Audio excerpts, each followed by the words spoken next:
Recently in Philadelphia, cases of murder and gun violence have been escalating rapidly. One of the perpetrators, a 16-year-old, has been apprehended and charged with multiple murders. Authorities are still uncertain if this teenager was acting on orders from someone else or if he committed these crimes independently. What's clear is his brutal approach, emptying entire clips into his victims until either exhaustion or lack of ammunition forces him to stop. He is currently facing charges for 4 separate murders, all committed within just a few months. But what's behind these killings? Were they linked, or were these just random acts of violence? Welcome to the 5th episode of Crash Out TV, the channel where we shine a light on the most dangerous and deranged individuals society has to offer. One of the most shocking murders in Philadelphia occurred on Christmas Eve 2020. Police responded to a report on the 1800 block of Wynwood Road where they found 20-year-old Daewoo Nishon Scruggs, known as Wooks Biddy, lying on the ground with multiple gunshot wounds. Despite immediate efforts to save him, he tragically died later that day.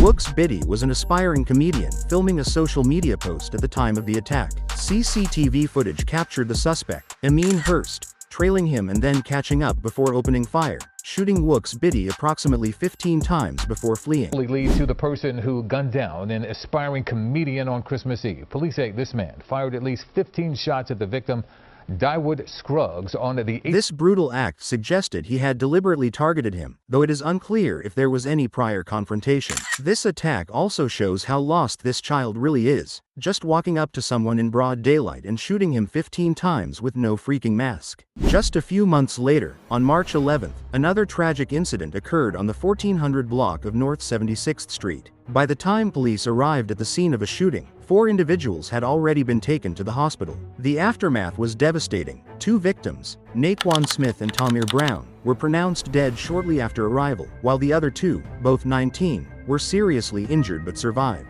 Hurst was linked to this shooting through social media activity, just showing how ruthless and crazy this guy really is. On March 18th, Hurst allegedly murdered Rodney Hargrove, who had just been released from the Curran-Frumhold Correctional Facility. While waiting for a ride, Hargrove was chased back toward the jail grounds by a car and shot multiple times. Authorities are treating this incident as a potential case of mistaken identity, raising questions about how the shooter knew Hargrove would be released. The facility's gate was open at the time, allowing the vehicle to follow him inside, which complicates this case even further. Ameen Hurst now faces 32 charges, including carrying firearms without a license, possession of a firearm by a minor, and multiple counts of murder. Due to the severity of his alleged crimes, he is being tried as an adult. The motivations behind Hurst's actions remain unclear. Was he influenced by gangs or drugs, or is he simply a product of his environment? His attorney has declined to comment, leaving many questions unanswered. Despite the uncertainties, one fact stands out: Hurst has committed at least some of these crimes. The evidence from the first murder captured on camera is irrefutable. While not every case has visual proof, the patterns of violence in his actions raise serious concerns. What do you think motivated Ameen Hurst to commit these acts? Is he a troubled youth, or is there more to this story? Share your thoughts in the comments.